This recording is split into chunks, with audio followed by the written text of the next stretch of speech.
김용민 브리핑.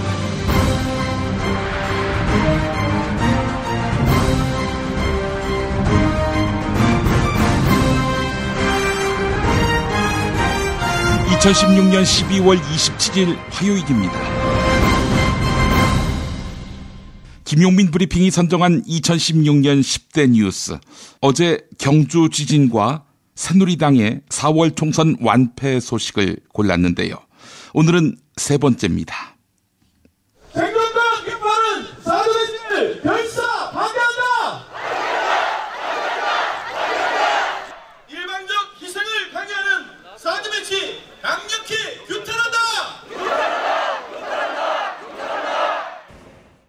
주한미군 고고도 미사일 방어 체계, 즉 사드의 배치를 둘러싸고 성주 주민들의 강력한 반발이 두드러졌던 올 한 해였습니다. 북한의 핵미사일 방어를 위한 것이라고 하지만 자기 나라의 군사적 동태를 살피기 위한 미국의 전략성이 개입돼 있다. 중국은 이렇게 보고 있습니다. 놀라운 사실은 주무부처인 한국 국방부도 사드 배치와 관련해 결정 과정을 전혀 인지하지 못했다는 점입니다. 한편 사드 도입 과정에 최순실이 개입했다는 의혹이 제기된 상태입니다. 귀추가 주목됩니다. 이런 가운데 중국의 한국을 상대로 한 보복이 가시화되고 있습니다. 한국 연예인의 중국 진출이 차단되고 중국인 관광객이 눈에 띄게 줄고 있습니다. 이어서 네 번째 뉴스입니다. 저는 지금도 우리 아들이 온몸이 부서져서 피투성인 채로 차가운 안티슈에 누워있다는 것을 도저히 믿을 수가 없습니다. 회사 측에서는 지킬 수도 없는 규정을 만들어 놓고 우리 아이가 규정을 지키지 않아서 일어난 사고라고 주장하면 우리 아이의 과실로 몰아가고 있습니다. 죽은 자는 말이 없다고 정말 너무너무 억울합니다. 지난 5월 28일 서울 지하철 2호선 구의역에서는 스크린도어를 혼자 수리하던 외주업체 직원 19살 김모군이 들어오던 전동열차에 치여 사망했습니다. 열악한 작업 환경과 관리 소홀이 사고 원인이었음에도 서울 메트로는 처음엔 김군의 과실로 몰아가려고 했습니다. 이 청년의 죽음을 고단한 우리 청춘의 현실로 인식하고 함께 아파하는 시민들은 구의역 역사에 추모의 메시지를 담은 메모지를 붙이고 국화꽃을 헌화했습니다. 청년에게 꿈을 주지 못하는 나라에 대한 깊은 성찰이 우리 사회 앞에 놓이게 됐습니다.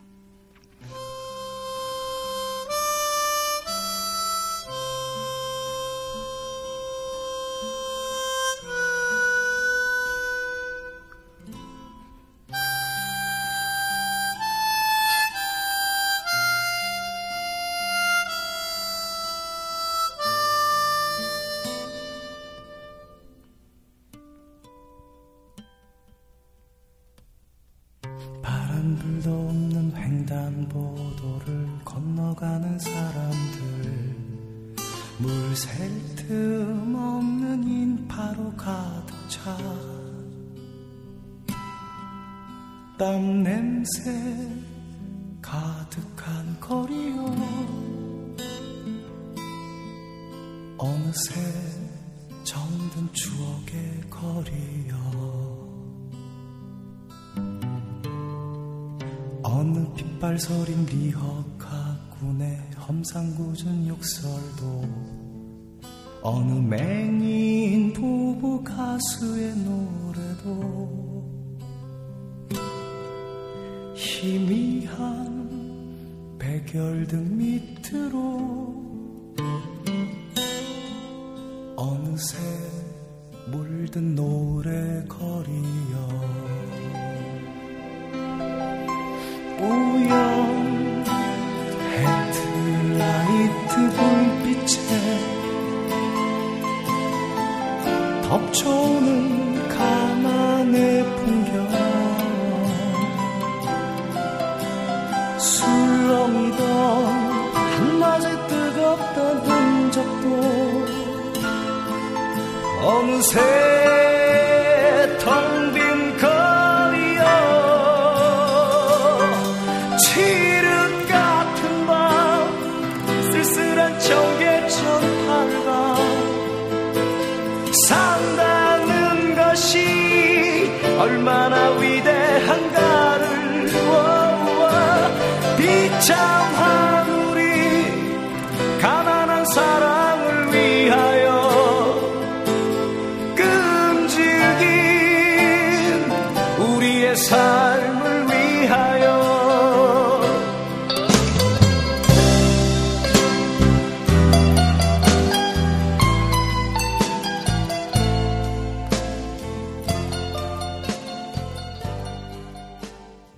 천지임의 청계천 팔가 일부를 들으셨습니다.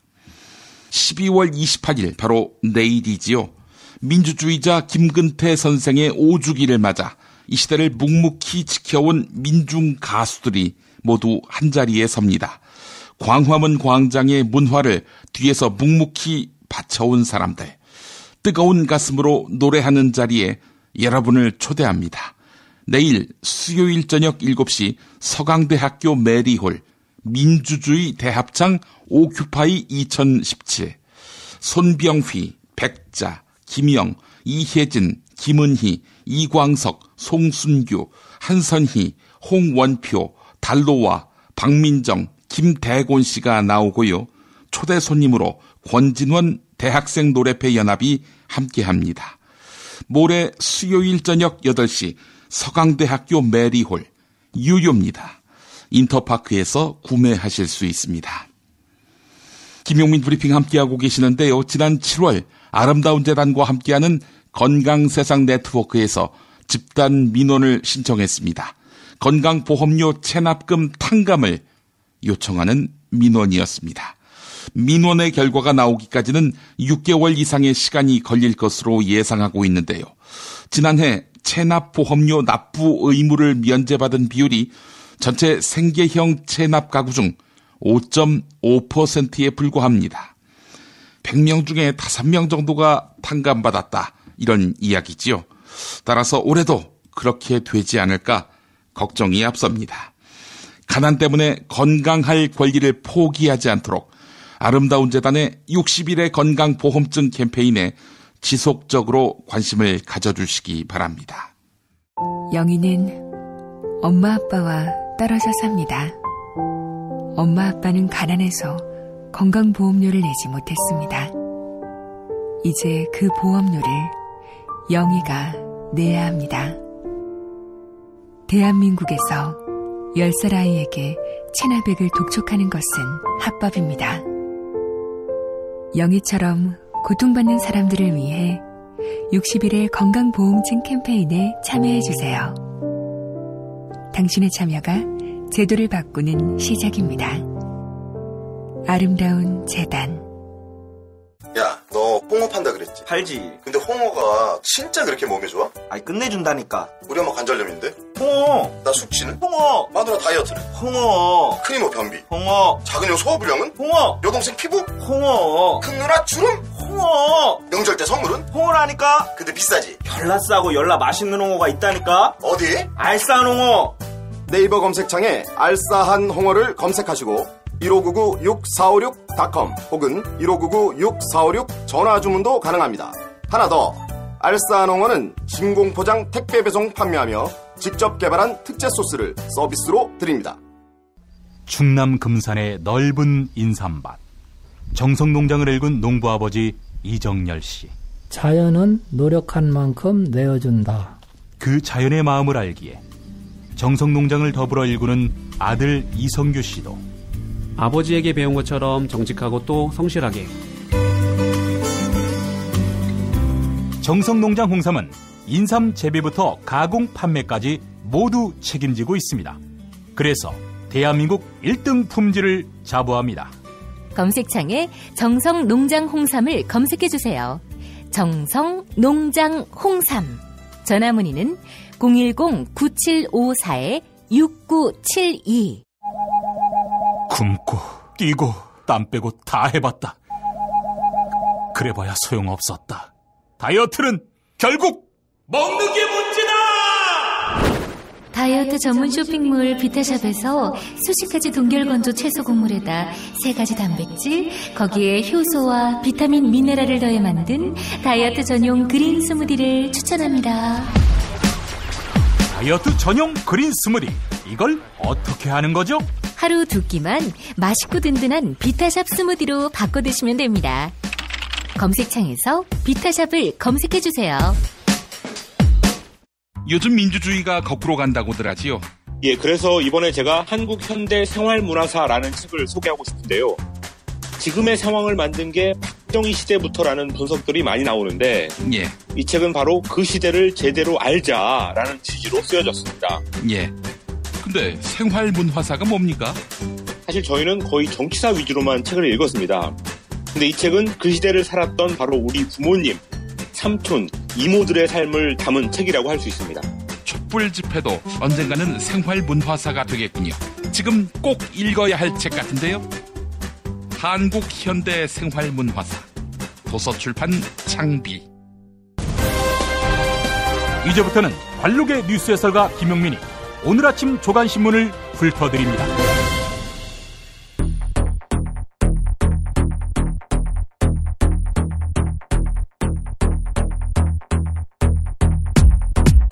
헤드라인부터 보겠습니다. 박연차 수사팀이 반기문의 혐의를 덮었다. 이런 기사가 나왔습니다. 김기춘과 수시로 통화한 김진태 검찰총장이 정윤회 집 압수수색을 막았다고 합니다. 춘천 김진태 말고 동명이인의 검찰총장 김진태 말입니다. 정호성이 구치소에서 박근혜의 인사 발표 내용을 최순실이 고쳤다. 이렇게 증언했습니다.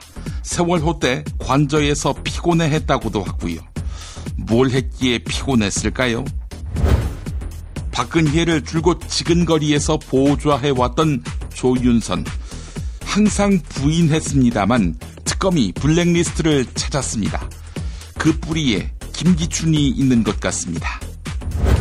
삼성물산 합병에 찬성한 문형표와 기금운용본부장 홍완선에 대해 특검이 구속영장을 청구하기로 했습니다.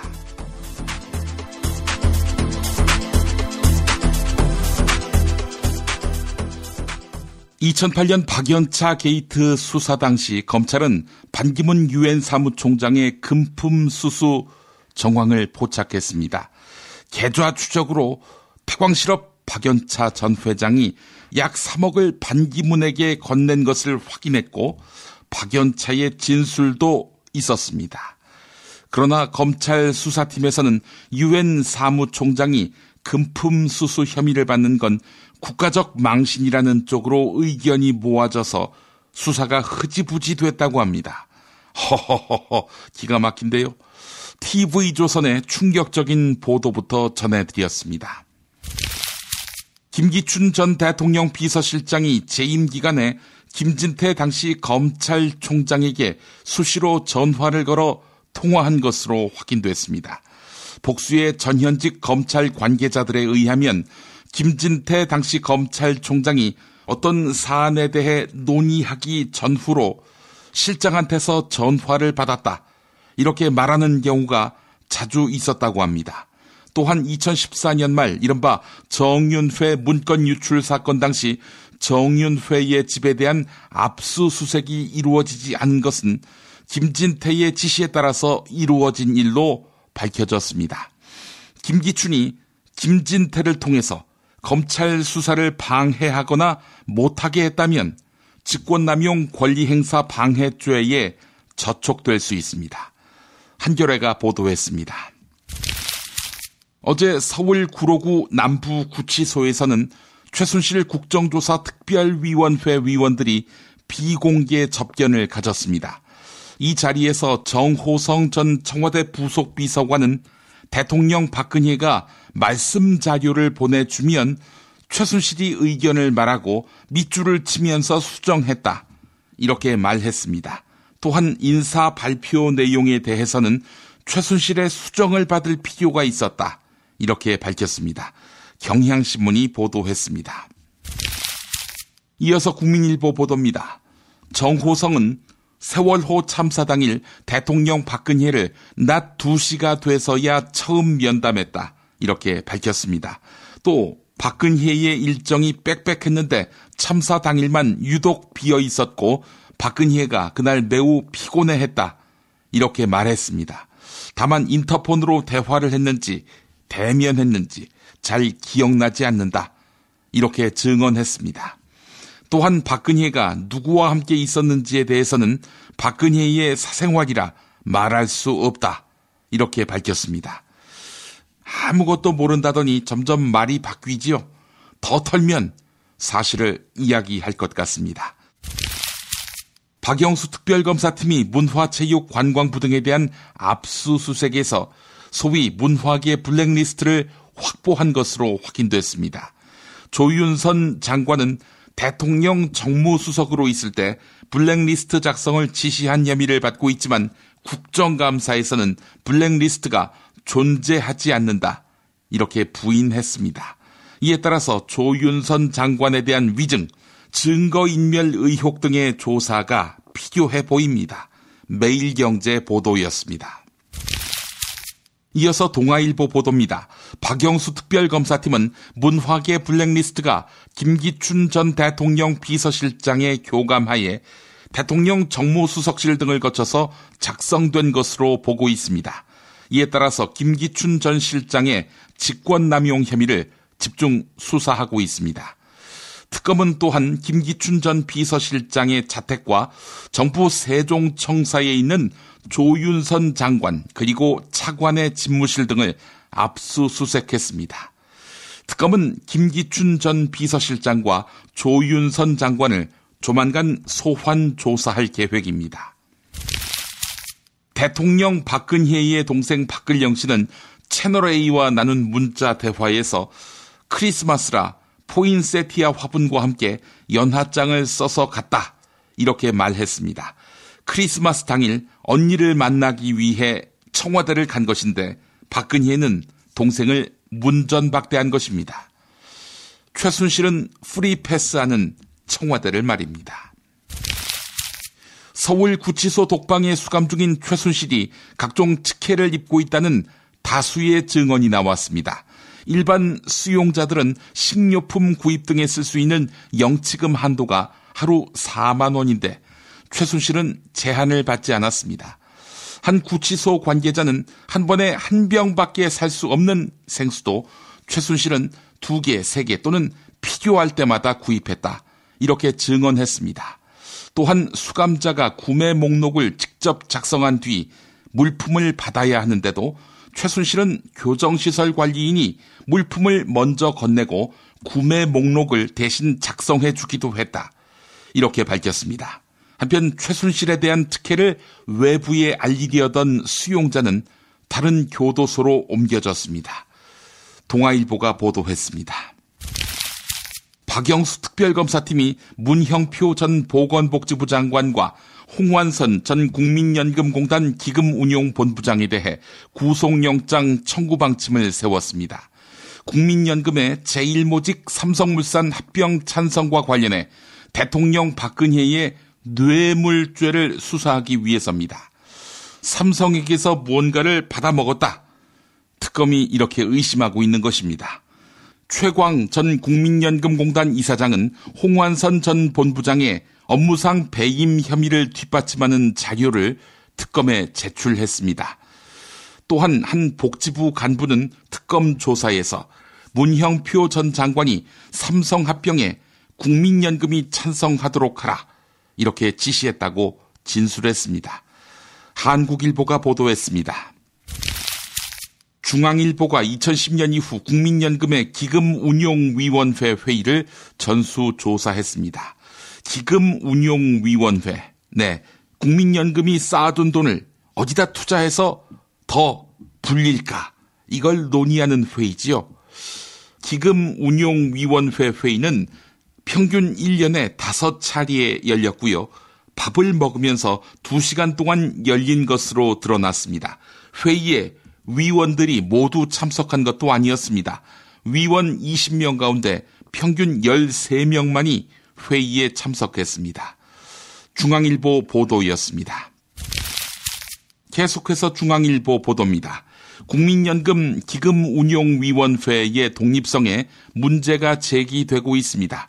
먼저 20명으로 구성되는 기금운용위원회에 정부 목소리를 대변하는 위원이 보건복지부 장관 등 8명이고 위촉위원 가운데 시민단체 몫은 정부 입맛에 맞는 곳으로 채워집니다. 더 큰 문제는 전문성입니다. 자영업자 대표 몫의 위원은 전문성이 있는 인사가 없다는 이유로 3년 넘게 공석입니다. 또한 각계 추천 위원들 역시 자산 운용과 관련이 없는 인물들로 채워졌습니다. 조류 인플루엔자 AI 확산에 따른 피해 규모가 기하급수적으로 늘고 있습니다.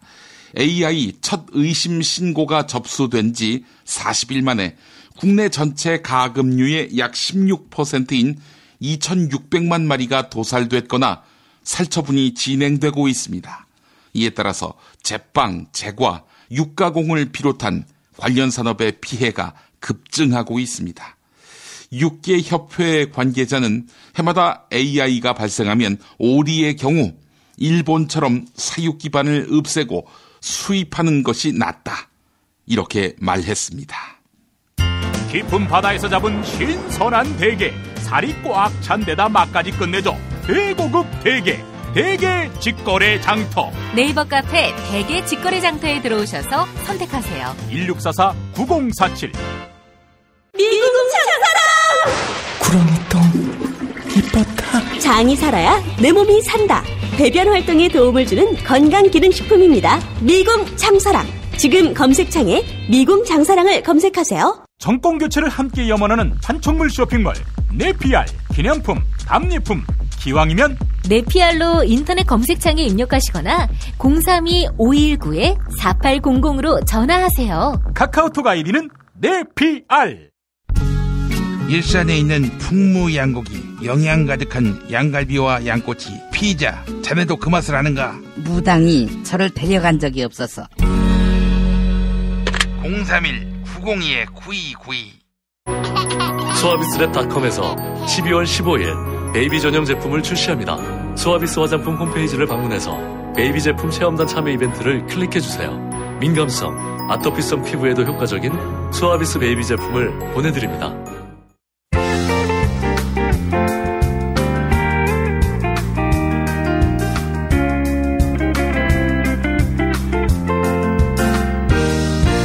여러분 안녕하십니까? 지금부터 전국 16개 시도교육청과 무관한 2016학년도 뉴스 듣기 능력평가를 시작하겠습니다. 가정이나 사무실 차량 안에 계시는 애청자 여러분께서는 팟캐스트의 음량을 알맞게 조절해 주시고 답안을 작성해 주시기 바랍니다. 모든 문제는 한 번씩만 들려드리니 잘 듣고 지시에 따라 물음에 답하시기 바랍니다. 이제 시작하겠습니다. 대화를 듣고 남자의 마지막 말에 대한 여자의 응답으로 가장 적절한 것을 고르시오. 카카, 큰일 났습니다. 뭐가 또 큰일 났어요? 나한테 그러했듯 국회의원들에게도 최면을 걸어서 최순실은 무죄야, 최순실은 무죄야 이렇게 말하게 만들었대요? 순실이가 구치소에서? 순실이 최면은 너무 독해. 응? 한번 최면 걸 때마다 이건 이긴 분이 아니야. 카카, 그게 아닙니다. 블랙리스트가 드러났다고 합니다. 블랙리스트? 아, 좌파 성향 빨갱이들 명단? 그 리스트가 있어야지. 그래야 국가안보가 가능하지 않겠어? 열린 사회에서 블랙리스트라니요. 유시민의 말 맞다나 범죄를 행위에서 찾아야지 생각에서 찾으면 되겠습니까? 생각이 다르다고 배제하고 억압해서야 되겠습니까? 이 새끼 오늘 탈당한다더니 빨갱이 정도가 아니라 뻘갱이인 유시민의 말까지 인용해? 야, 생각에서 행위가 나오지. 생각 차원에서 단속을 해야 범죄를 막을 수 있는 거 아니야? 카카, 그 기준으로 보자면 조선일보도 좌파더군요. 도대체 친박 관점에서 좌파가 아닌 사람은 누굽니까? 어버이 연합과 엄마 부대 정도입니까? 박사모도 있잖아, 이 씹새끼야. 카카, 블랙리스트 말고 화이트리스트를 만드시지 그랬어요. 탈 없이 카카 지지하는 사람만 띄워주고 밀어주고 세워주고 키워주면 될 거 아닙니까? 그러면 우리에겐 이 가수 같은 아티스트는 없었겠죠? 누구? 외매 멤버로 있을 때는 라스트 크리스마스, 솔로가 돼서는 페이스, 이런 노래를 부른. 아, 그 사람 누군지 알지? 1번 조지 마이클, 2번 마이클 잭슨, 3번 밥 딜런, 4번 존 레논, 5번 김은국.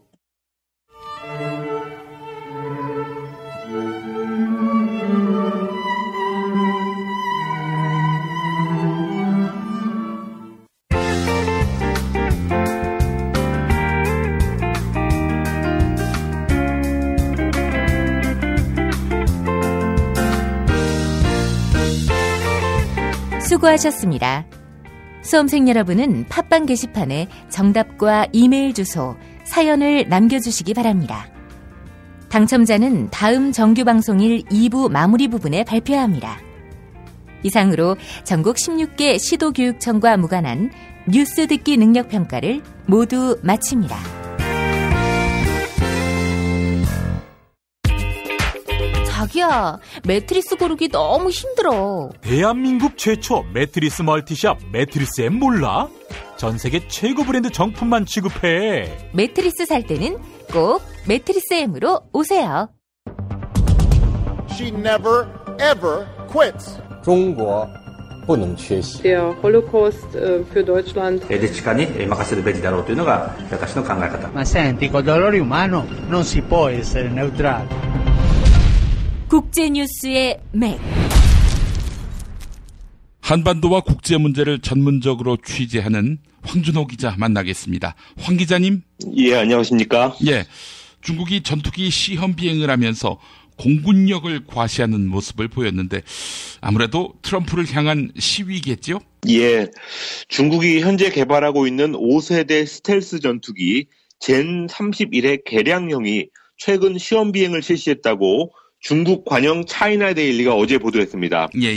제가 바로 전날 중국의 첫 항공모함 랴오닝호가 서태평양 쪽으로 처음으로 진출해가지고 해상 무력을 선보였다라고 전해드렸었는데 예. 해군력에 이어서 곧바로 공군력까지 과시하고 나서면서 트럼프 시대를 대비해서 군사적인 시위를 하고 있다. 이런 해석이 나오고 있습니다. 예. 아무래도 중국의 이런 전략, 눈에는 눈, 이에는 이, 이런 그 의도가 읽힙니다. 그렇습니다.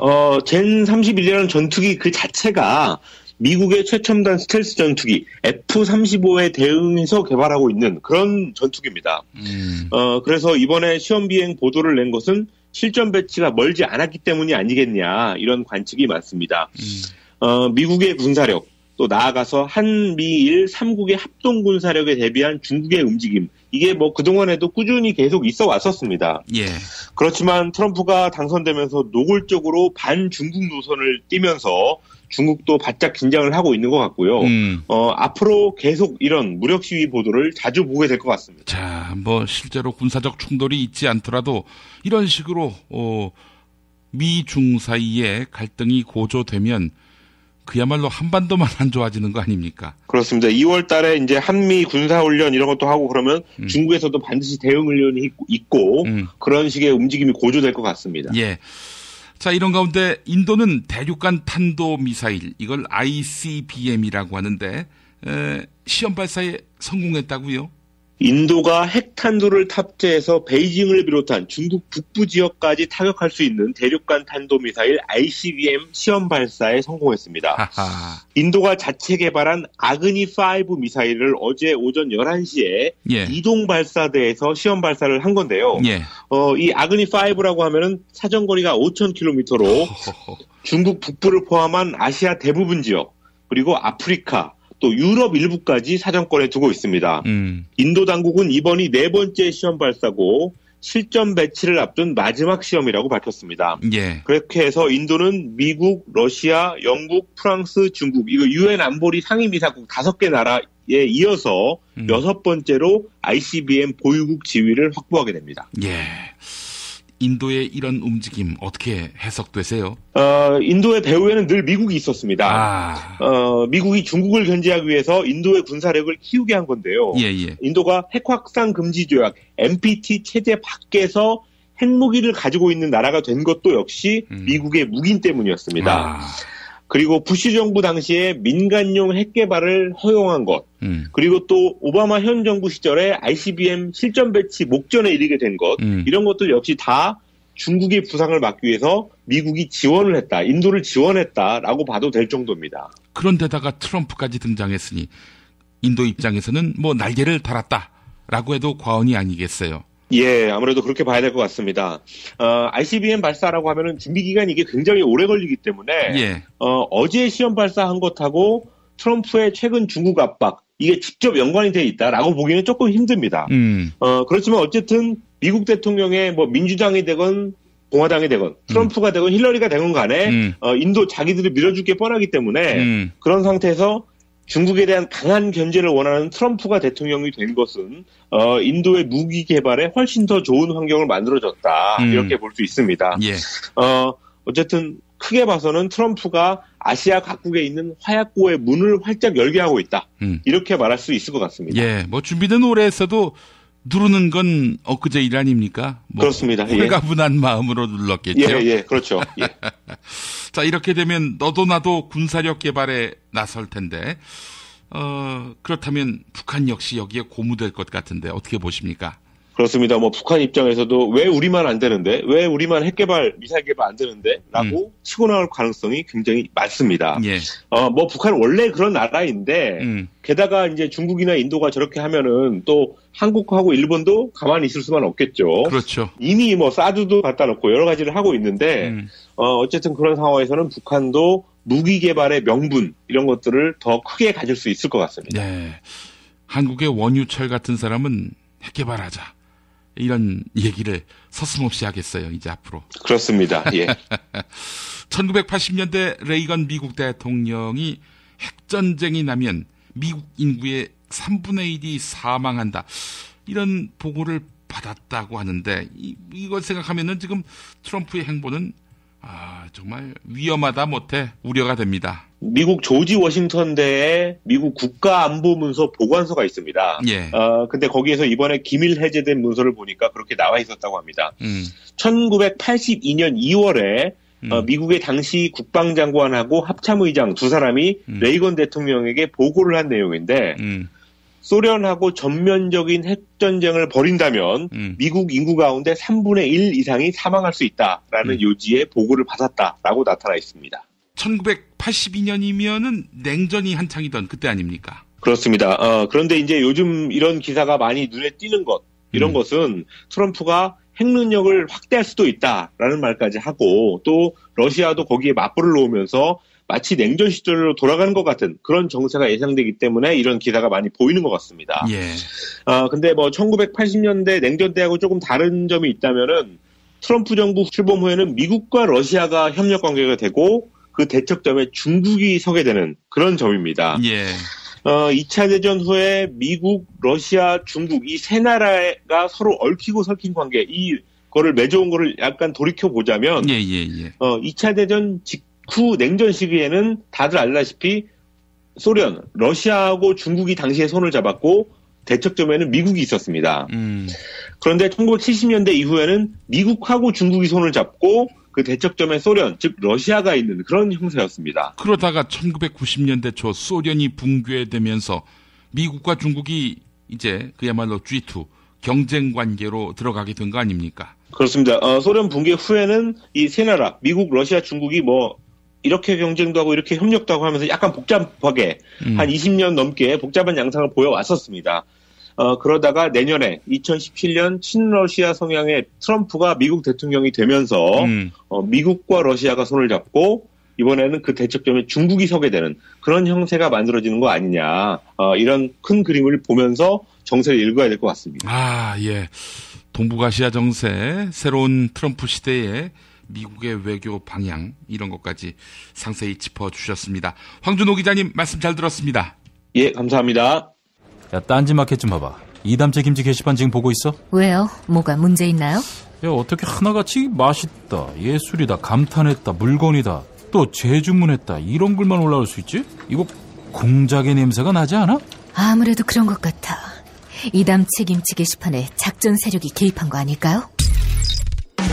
그럴 리가요. 이담채 김치는 맛있는 김치 말고는 따로 자랑할 게 없습니다. 드셔보시고 판단하세요. 포털 사이트에서 이담채 김치. 주문 전화는 1544-4586. 1544-4586. 술자리 많은 연말연시, 가뜩이나 속상한 세상.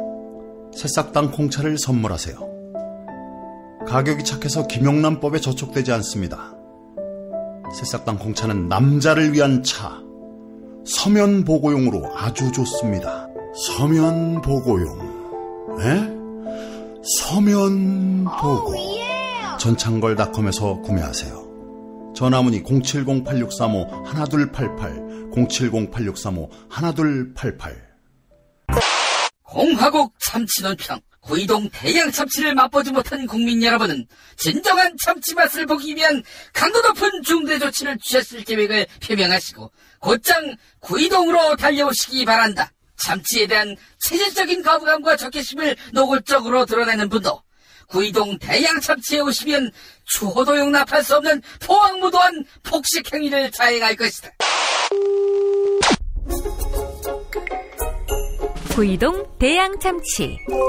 월요일 참치데이 이벤트, 화요일 참치머리 서비스로 함께합니다. 주차장 걱정 마시고요. 대중교통은 서울 지하철 2호선 구의역 2번 출구에서 5분 거리입니다. 대양 참치 구의점 02-455-8087. 안녕하세요. 엄교입니다. 매주 주말 광화문에 나가시느라 힘드시죠? 저희 책 나는 세상을 리셋하고 싶습니다를 쓰면서 싸그리 망해버려라라는 말을 정말 많이 들었습니다. 메르스 사태, 가습기 살균제, 세월호, 강남역 10번 출구, 구의역 스크린도어 사망사고, 이 모든 일들을 겪으며 모든 걸 원점으로 돌리고 싶어하는 거죠. 그래서 그 원인을 따져보았습니다. 나는 세상을 리셋하고 싶습니다. 역시 모두가 리셋을 말할 때 리셋을 넘어서 우리가 가야 할 길을 찾는 책입니다. 나는 세상을 리셋하고 싶습니다. 도서출판 창비. 하루 두 차례 대한민국과 지구촌의 오늘을 정직하게 비춰드립니다. 권력이 진실을 압도하는 세상. 김용민 브리핑은 작은 희망의 불씨가 되겠습니다. 민중의 소리 이완배 기자와 함께하는 경제의 속살. 이완배 기자 만나겠습니다. 이완배 기자님. 네, 안녕하십니까. 예. 어제 이슈의 중심에 서 있던 인물. 네. 바로 임범준이라고, 두정물산의 2세로 알려져 있는데, 이거 보니까 당시 김해난동 술 취해서 그랬다 하더라도, 이거는 뭐 마약을 먹지 않고서는 이럴 수가 있나 싶은 생각이 들었어요. 예. 술을 그렇게 취하기도 참 쉽지 않은데요. 네.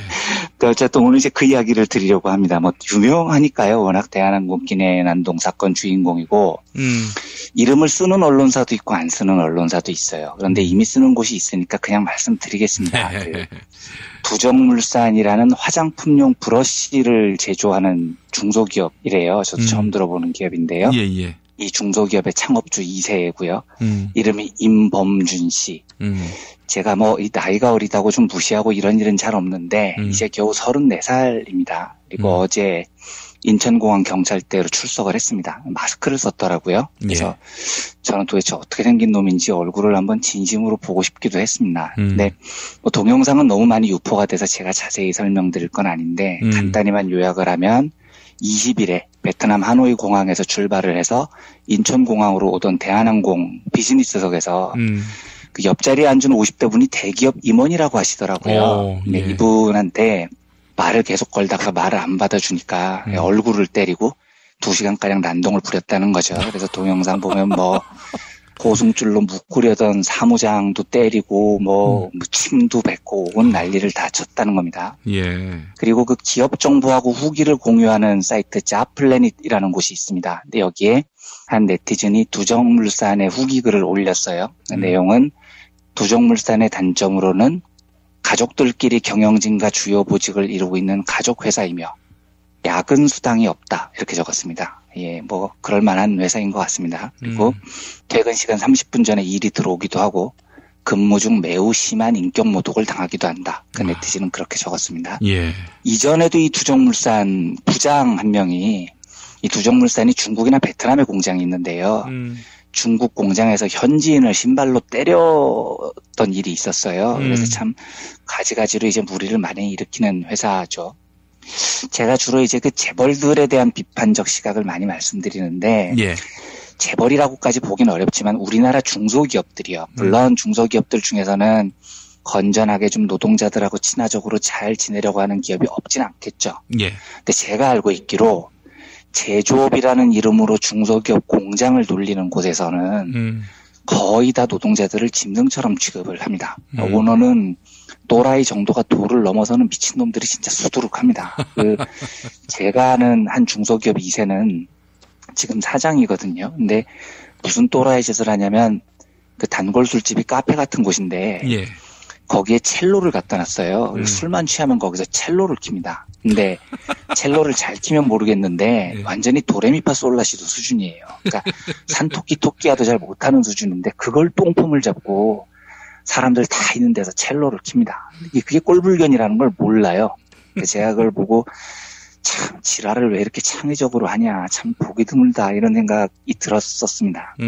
이것도 제가 아는 한 선배로부터 들은 이야기인데요. 이 선배는 컨설턴트 일을 하셨어요. 굉장히 잘 나갔던 사람입니다. 근데 중견기업의 스카우트가 돼서 40대 초반에 이미 전무를 달고 굉장히 높은 연봉으로 스카우트가 된 거죠. 근데 출근 첫날에 그 회사가 계열사가 한 8개 되는 회사인데 갑자기 회장이 전 임직원을 강당으로 부르더래요. 예. 그래서 갔더니 회장이라는 작자가 딱 들어오는데 첫 마디가 마이크를 잡고 야, 이 개새끼들아 다 무릎 꿇어 이러더라는 겁니다. 갑자기. 야. 그래서 이 제 선배는 컨설턴트 출신이고 양복 입고 주로 이제 대기업 임원들 만나던 사람이라서 너무 놀라가지고 처음에는 농담하는 줄 알았대요. 근데 옆을 보니까 전 임직원이 벌떡벌떡 일어나서 다 무릎을 꿇더라는 겁니다. 그래서 제가 형도 꿇었어요? 이렇게 물어봤더니 야 그러면 다 무릎 꿇는데 나만 앉아있냐? 이러더라고요. 그래서 결국은 다 무릎 꿇고 몇십 분 동안 개새끼 소새끼 쌍욕을 들어가면서 애국주의 비슷한 걸 했다는 거죠. 얼마 전에 그 정선태 교수님께서 시골 빵집에서 자본론을 굽다라는 책을 소개를 해 주셨지 않습니까? 예. 이제 마르크스의 자본론을 소개하는 책이었던 것 같은데요. 그리고 정선태 교수님께서 마르크스라는 인물이 한국에서 얼마나 많이 왜곡이 돼 있고 또 마르크스가 남긴 사회적 경제적 그 사고의 수준이 얼마나 인류 지성 역사에서 소중한 자산인지도 말씀을 해주셔서 저도 참 많이 경청을 했습니다만 예. 그 마르크스 경제학의 가장 큰 특징을 한마디로 이야기를 하라고 한다면 어렵지만요. 저는 이렇게 대답을 할 것 같아요. 자본주의가 형성된 이래 자본주의를 경제학적으로 분석을 할 때 인간이라는 존재를 마르크스처럼 철학적이고 사회학적으로 심오하게 분석을 한 바탕으로 그걸 토대로 경제학을 전개한 학자가 한 명도 없습니다. 대부분 경제학자들은 인간은 그냥 이기적이야 이렇게 전제하고 끝내버립니다. 그리고 숫자하고 경제학 모델만 남아있어요. 그런데 마르크스 경제학은 노동력, 자본 이런 개념에서 출발을 하지만 그 바탕에는 인문학을 기반으로 한 심오한 철학하고 사회학이 전제가 되어 있습니다. 그래서 마르크스 경제학하고 사상은 전체적으로 보면 정말로 놀라운 지평을 열게 됐다는 평가를 받아요. 그러니까 이 사람이 한국에서 이제 빨갱이 대부로 꿀대받지 유럽에서는 뭐 이 사람이 남긴 이 넓은 사상의 지평의 의미는 정말 지대한 평가를 받는 사람인 거죠. 또 오늘은 제가 그 중에서 요 이야기를 하나만 드리고 넘어가려고 합니다. 마르크스가 인간을 어떤 존재로 보느냐, 이제 이걸 조금 어려운 말로 인간은 사회적 존재다 이렇게 이야기를 합니다.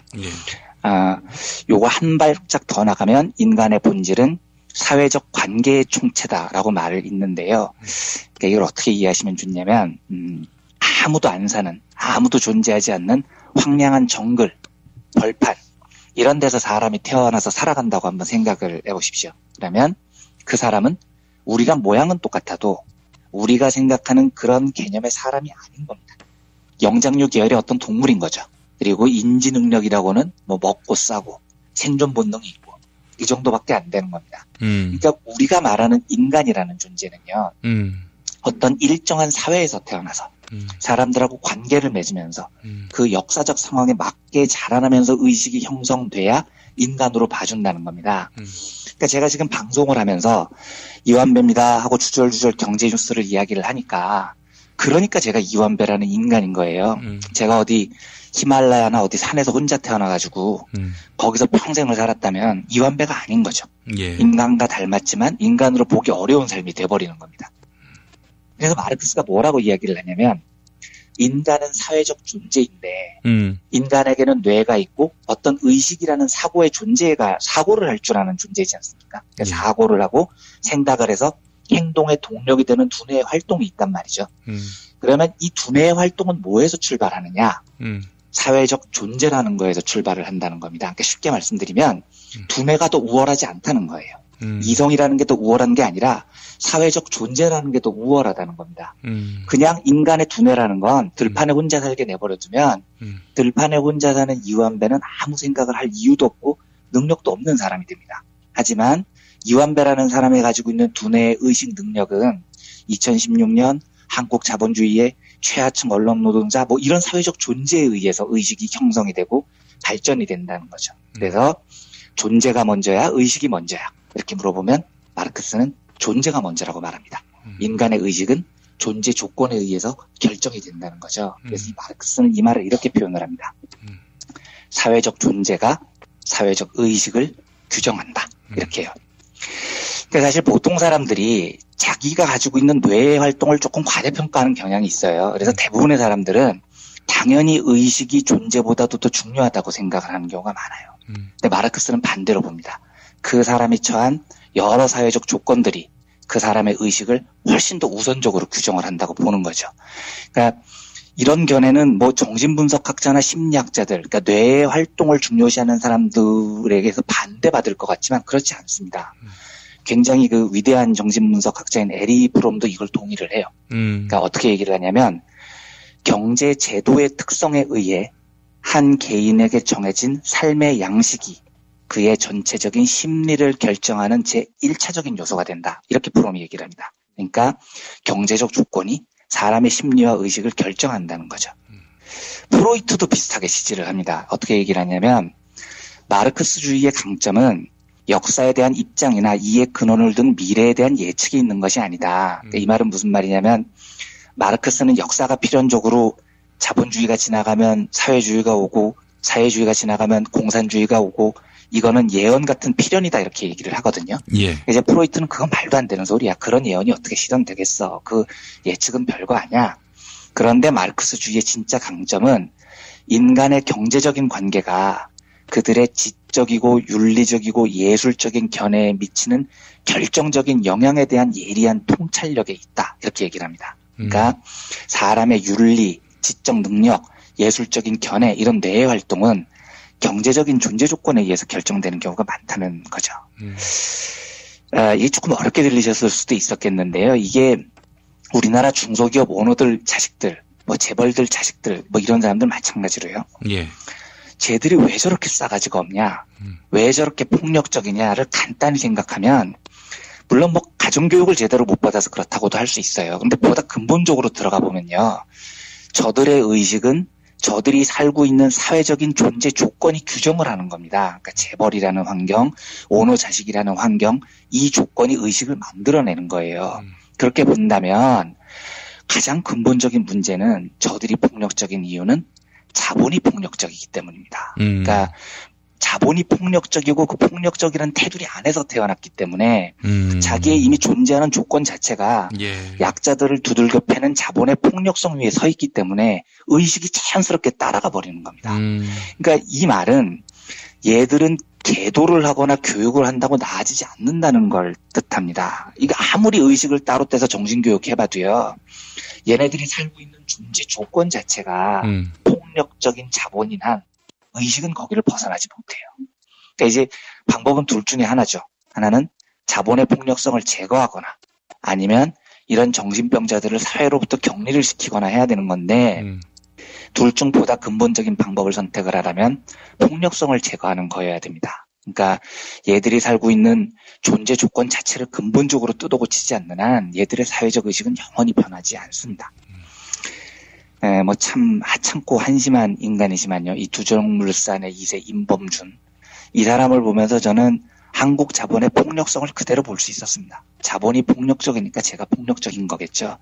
그래서 굉장히 뭐 씁쓸한 그런 마음이 들어서 경찰 출석했길래 이 뉴스를 먼저 골라왔습니다. 예. 자본이 만약에 그 공유돼야 할 것들 그리고 독점할 수 없는 것들 이런 인식이 있다면은 자본이 폭력적일 수가 없겠어요. 그렇죠. 그러니까 자본이 폭력적이지 않게 만들면 저들의 인격도 훨씬 더 바르게 되는 겁니다.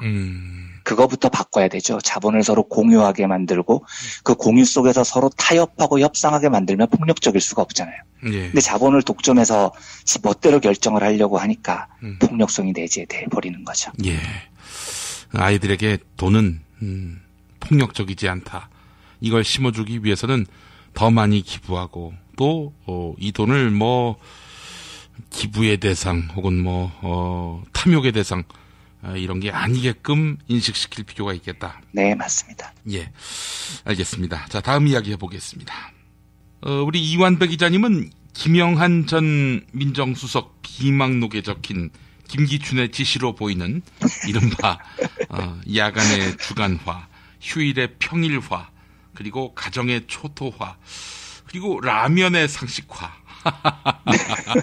이거 어떻게 보셨어요? 궁금하더라고요. 예, 참 그게 이제 김영한 비서관이 출근한 첫날 적었다는 거죠. 2014년 6월 14일 날 첫 출근을 했는데 그때 이제 김기춘이 한 말을 적은 걸로 보인다는 건데 그게 지금 말씀해 주셨던 야간의 주간화, 휴일의 평일화, 가정의 초토화, 이게 1, 2, 3 이렇게 적혀 있었다는 거예요. 예. 기가 차서 웃음도 안 나왔습니다. 참. 그래서 적당히들 좀 합시다, 적당히들 이런 생각이 들었는데. 예. 근데 제가 지금 요 얘기를 들려는 건 아니고요. 이 다음에 별표로 땡땡땡 쳐가지고 부록으로 하나 붙여놓은 명제가 조금 전에 말씀해 주셨던 라면의 상식화라는 문구가 적혀 있었어요. 예. 그래서 이게 과연 무슨 뜻일까 세간에 한참 화제가 됐죠. 그러니까 야간의 주간화, 휴일의 평일화, 가정의 초토화 이런 건 읽으면 읽을수록 더럽게 기분은 나쁘지만 뭔 뜻인지는 알겠잖아요, 우리가. 그렇죠. 근데 라면의 상식화는 도대체 대통령 비서실장이 할 말이냐, 어떤 의미를 갖고 있느냐, 뭐 얼핏 생각하면 일하는 시간 아껴서 라면만 먹고 식사 시간 아껴서 일해라 뭐 이런 의미인가 이런 생각도 드는데요. 저는 이게 하여튼 조금 다르게 보였습니다. 그래서 많이들 이제 알고는 계실 텐데 조금만 한번 추적을 한번 해보겠습니다. 예. 김기춘 씨가 대통령 비서실장을 끝낸 뒤에 올해 9월에 농심 법률 고문을 맡았죠. 예. 비상임 법률 고문이었다는 겁니다. 예. 그리고 이제 논란이 되니까 지난달에 사임을 했고요. 그런데 시기가 농심 고문을 맡은 게 올해 9월이고 저 라면의 상식화를 적은 건 2014년 6월입니다. 그러니까 시기적으로 농심하고 꿰려면 조금 앞뒤가 안 맞아요. 그러니까 김기춘이 먼저 라면의 상식화를 주장을 해서 농심이 그걸 알아서 어이구 이런 예쁜 사람이 있나 하고 고문으로 데려갔다. 이렇게 보기에는 조금 무리가 있습니다. 뭐 김기춘이 비서실장 할 때 신라면 매출이 확 늘었다는 증표도 없고요. 그럼 조금 더 올라가 보겠습니다. 김기춘은 2008년, 그러니까 이명박 정부가 시작이 될 때요. 2008년에 농심의 비상임 법률 고문을 맡은 적이 있습니다. 그래서 2013년에 그만둡니다. 장장 5년 동안 농심의 법률 고문을 맡았고 한 달에 월급을 1,000만 원가량 받았다고 해요. 이러면 이제 앞뒤가 조금 맞는 겁니다. 원래 농심 고문을 해서 농심으로부터 돈을 받아먹던 애가 비서실장이 됐더니 국가 정책으로 라면에 상식화를 밀어붙였다. 이러면 이제 앞뒤가 조금 맞기 시작합니다. 예. 그리고 2016년 2월에 비서실장을 그만둔 뒤에 9월에 다시 농심 고문이 됩니다. 이러면 농심과 김기춘의 관계가 얼마나 끈끈했는지, 왜 라면의 상식화를 저 중요한 그 회의에서 얘기를 했는지 짐작이 되죠. 조금만 더 올라가 보겠습니다. 1989년 11월에 아마 기억하시는 분이 있을지는 모르겠는데 공업용 우지파동이라는 게 있었습니다. 예. 그때 그 라면 시장 1, 2위를 다투던 삼양라면이 그야말로 박살이 났던 사건이었죠. 그 사건 개요를 아주 짧게 말씀드리면 당시 라면 시장에서는 농심하고 삼양라면이 1, 2위를 치열하게 다투고 있었는데 익명의 제보 한 통이 날아 들어왔는데 그게 삼양식품이 라면을 만드는데 공업용 우지를 썼다라는 겁니다. 예. 그래서 이 공업용이라는 무시무시한 단어 때문에 삼양라면이 그야말로 박살이 나버리죠. 그런데 나중에 밝혀진 바로는 이게 미국에서 이제 삼양라면이 우지를 들여왔는데 미국에서는 내장이나 사골을 안 먹거든요. 그러니까 여기서 나오는 우지는 당연히 식용이 아니고 공업용으로 미국에선 구분을 했어요. 근데 한국에서는 내장이나 사골도 당연히 먹으니까 한국 기준에서 이 우지는 공업용이 아닌 겁니다. 미국 기준에서 공업용이었던 거죠. 근데 이제 이 익명의 투서 제보는 뭐냐면 미국에서 공업용이다. 이 공업용 단어 하나를 강조를 한 겁니다. 그래서 삼양이 박살이 나요. 그리고 삼양에서는 사장 이하 뭐 간부들이 줄줄이 구속이 되고요. 그때 라면이 시중에 풀린 게 100억 원대 규모라는데 이걸 다 수거를 하고요. 삼양이 3개월 동안 영업정지를 맞았나 아마 그랬을 겁니다. 예. 그리고 벌금도 수천억 원대로 맞습니다. 그리고 아주 뭐 삼양이 재기불능의 상태에 이르죠. 근데 이제 삼양은 억울한 겁니다. 이게 식용인데 한국 기준으로 보면. 그래서 이제 재판을 겁니다. 그래서 이 재판이 8년이 걸려요. 그리고 결국은 재판에서 삼양이 이깁니다. 이 우지가 인체에 무해하다는 걸 입증을 해요. 근데 입증을 하면은 뭐 하겠습니까? 8년 동안 회사는 이미 박살이 나버렸는데요. 그리고 이 사태의 최대 수혜자가 팜유를 썼던, 그러니까 우지를 쓰지 않았던 농심이었습니다. 농심이 이때 완전히 1위를 굳히고 지금까지 독주를 하죠. 예. 근데 이때 이 수사를 총괄했던 책임자가 누구냐? 당시 검찰총장이 김기춘이었습니다. 그러니까 이 사태가 지금 익명의 투서 한 장으로 시작이 됐거든요. 그리고 일사천리로 삼양을 박살내는 모양으로 수사가 진행됐습니다. 그러면 모든 보고를 받는 검찰총장이 그 공업용이라는 딱지를 붙은 우지라는 게 수사를 해봤더니 우리가 생각하는 그 공업용이 아니고 한국에서는 멀쩡하게 먹어도 되는 식품이었다는 걸 검찰총장 김기춘이 몰랐겠냐는 거죠. 그런데 그걸 그렇게 밀어붙였습니다. 그렇다면 농심과 김기춘이 미리 관계를 맺었다고는 제가 단정을 못하겠지만 그 일 이후에 농심과 김기춘의 관계는 어땠을까를 상상을 해보면 저는 아주 긴밀한 관계가 되지 않을 수 없었던 것 같습니다. 그리고 이후에 김기춘은 정치적으로 어떤 활동을 하기 힘들 때는 항상 농심으로부터 법률 고문을 맡아서 거의 아무 일도 하지 않고 생계를 보장받았죠. 이게 전부 우연이었다. 저는 믿기지 않습니다. 뭐 이까지는 의혹이고요. 저는 이 문제를 보면서 이런 생각이 듭니다. 제가 아주 연초에 한번 이 에피소드를 소개를 해드린 적이 있는데 다시 한번 말씀을 드리겠습니다. 그 야구 방망이로 1인 시위하던 화물 노동자를 두들겨 팼던 최태원 회장의 사촌 동생 최철원 씨요. 제가 연초에 한번 말씀을 드린 적이 있었죠. 이 사람이 영화 베테랑에서 조태호의 그 실존 인물 역할이었던 사람입니다. 그러니까 그 화물연대 노동자가 1인 시위를 하니까 사무실로 올라와서 연락에 두들겨 팬 다음에 아프다고 소리를 지르니까 야구 방망이로 두들겨 패거든요. 아프다고 소리를 지르니 아파? 그러면 이제부터 한 대에 내가 100만 원씩 줄게. 그리고 수십 대를 팬 다음에 2천만 원을 휙 던져주고 나왔다는 그 유명한 재벌 2세 맥갑 사건의 주인공이 이 최철원이라는 사람이에요. 그런데 이 최철원이 결국은 구속을 안 당합니다. 집행유예 판결을 받아요. 13일 만에요. 근데 문제는 뭐냐면 그 뒤에 그 야구방망이로 두들겨 맞은 그 화물연대 노동자분이 검찰에 기소가 됩니다. 업무 방해하고 일반 교통 방해를 했다. 이렇게 해서 기소가 돼버리거든요. 그러니까 이 노동자 입장에서는 되게 황당한 거죠. 나는 두들겨 맞았는데 검찰에 기소가 되니까요. 그런데 그 기소를 한 검사가 서울중앙지검 형사사부 박철이라는 사람이었어요. 그런데 이 박철 검사가 바로 다음 해에 SK건설 전무로 영입이 됩니다. 아이고. 그러니까 이때 SK그룹은 이렇게 얘기를 합니다. 맥갑 사건하고는 절대 관련이 없다. 이렇게 주장을 해요. 네. 근데 그걸 믿는 놈이 바보인 거죠. 그게 어떻게 관련이 없겠습니까? 아이고. 말도 안 되는 소리죠. 네. 요런 일도 있었습니다. 최기문 경찰총장이요. 이 사람 경찰청장을 그만두고 2005년에 한화그룹 고문으로 입사를 합니다. 그리고 2007년 김승현 회장 보복 폭행 사건, 자식이 맞고 돌아왔을 때 김승현 회장이 조폭이 끌고 가서 보복했었을 때요. 예. 이 최기문 한화 고문이 경찰 총수를 지낸 사람이 후배 경찰들한테 봐달라고 막 전화질을 합니다. 그래서 이게 들통이 나서 결국은 최기문 청장이 징역 1년, 집행유예 2년을 선고받거든요.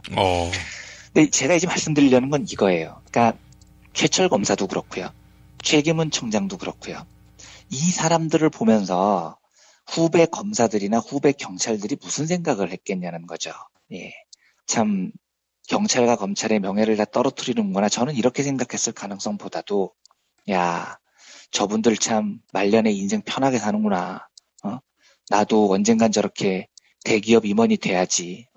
이런 생각을 할 가능성이 훨씬 높지 않겠냐는 겁니다. 한 국가의 치안 총수를 지낸 사람이 한화그룹 총수의 뒤나 닦고 있고요. 검찰 부장까지 지낸 사람이 SK에 가서 뒤치다거리나 하고 있고요.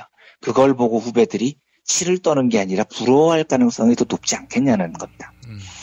그러니까 김기춘도요. 지금 농심이 문제가 돼서 그렇지 문제가 안 됐다면요. 후배 검사들이 김기춘을 보고 뭐라고 생각을 했겠습니까? 야, 저렇게 살아야 돼, 인생은. 인생은 김기춘처럼 살아야 돼.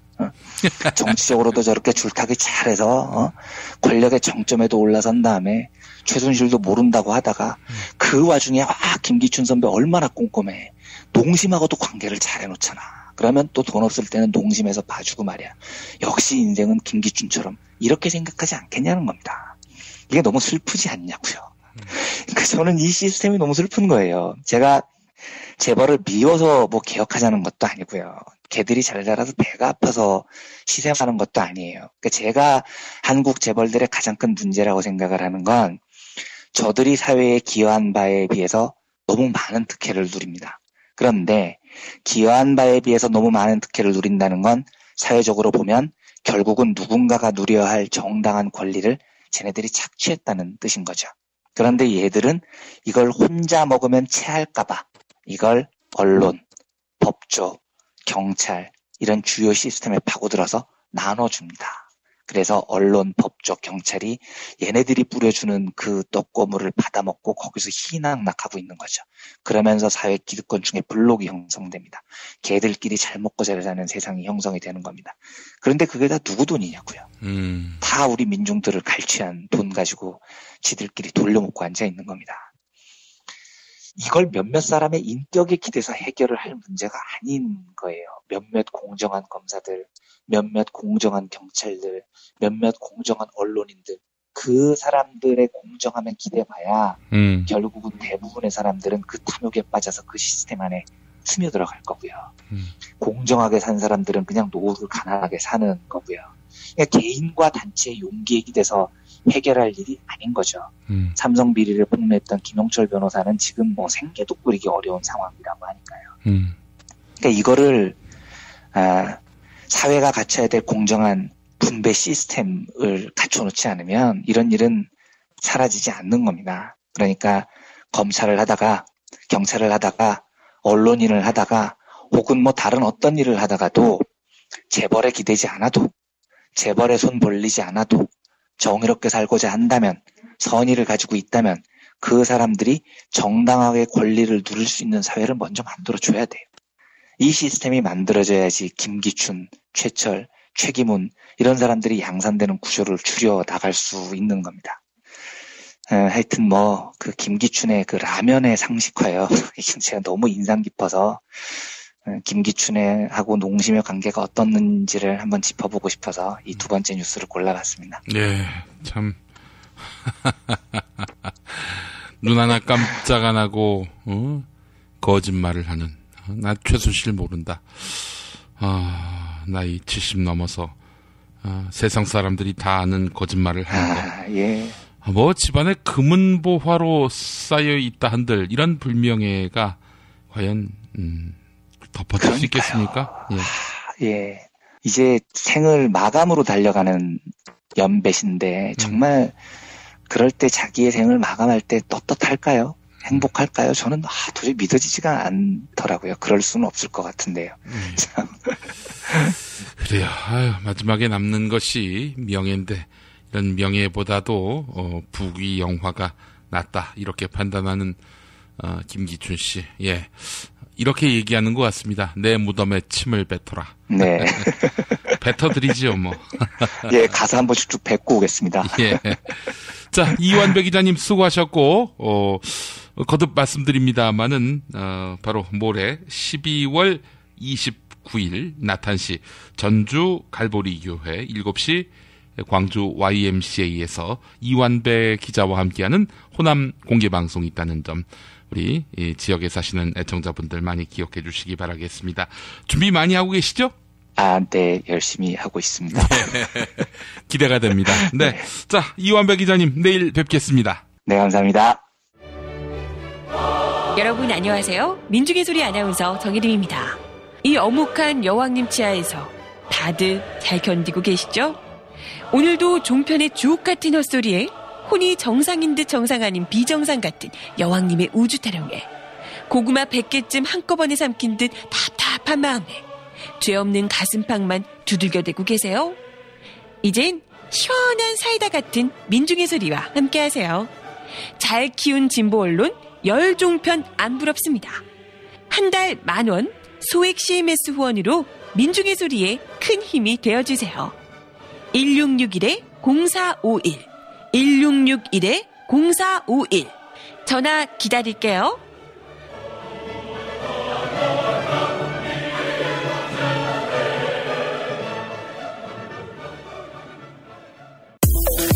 건강식품의 지존 전복을 택한다면 100% 완도에서 잡은 와우 전복.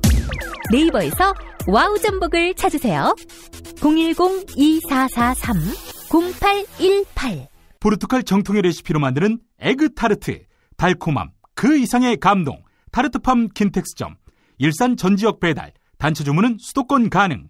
문의전화 031-923-2995, 검색창에 타르트팜 킨텍스점. 한우 사고를 집어넣고 24시간 팔팔 끓인 곰탕, 연지연 곰탕. 어린이부터 노인까지 누구나 좋아하는 건강식 연지연 곰탕. 택배로 신청하시려면 010-7252-1114.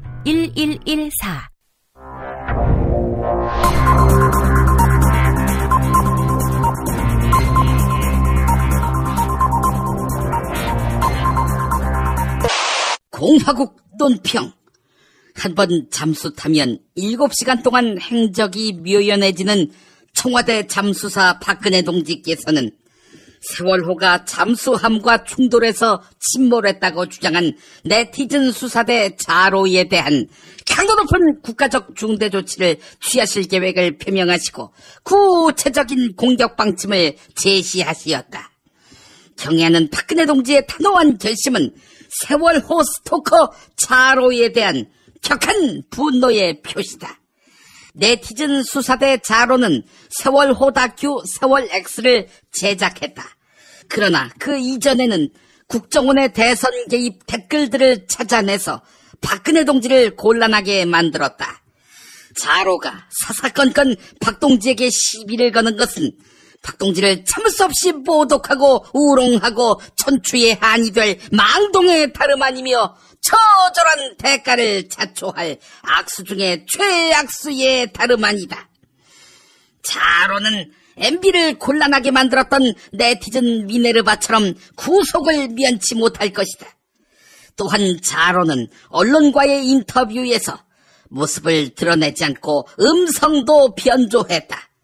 이것은 마치 자신의 신변에 위협이 느껴지는 것처럼 여론을 조장하는 것으로서 박근혜 동지에 대한 체질적인 거부감과 적개심을 노골적으로 드러내는 추호도 용납 못할 포악무도한 도발 행위에 다름 아니다.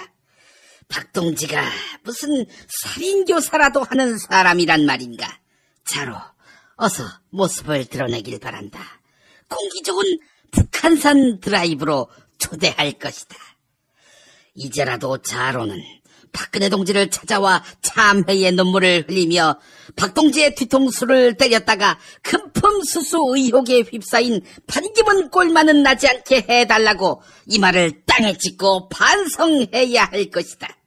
아울러 친박돌격대 김진태는 추미애 나경원도 세월호 7시간 동안 화장을 몇 번 고쳤는지 밝혀야 한다고 주장했듯, 자로는 2년 넘게 혼자 동영상을 공부하며 다큐를 만든 집요함을 활용해 추미애 나경원이 화장을 몇 번 고쳤는지 다큐를 제작해야 할 것이다. 만약 거절할 시에는 박근혜 동지의 치솟는 분노와 경찰 동지의 탄압의 불벼락을 피할 수 없게 될 것이다. 김용민 브리핑이 선정한 오늘의 칼럼은 한겨레에 기고한 박창기 블록체인 OS 대표의 박근혜식 국정 파탄 제발 막으려면 리코법 제정해야 합니다. 미국에서라면 박근혜와 최순실 일당의 범죄를 어떤 법으로 처벌할까? 조직범죄 처벌법이라 불리는 리코법이다. 미국은 1970년 제정한 리코법을 활용해 마피아와 엘리트 조직범죄 소탕에 성공했다. 조직범죄는 사회적 피해가 크고 지속적이지만 처벌도 적발도 어렵다. 은밀하게 지시하는 자와 실행하는 자가 다르기 때문이다.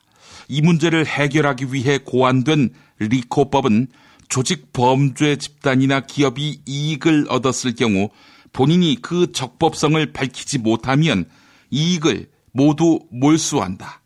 범죄 조직에 한두 사람을 잡아 넣어봐야 소용이 없기 때문에 범죄 조직의 조직원으로 소속돼 있는 것만으로도 범죄 행위로 규정한다.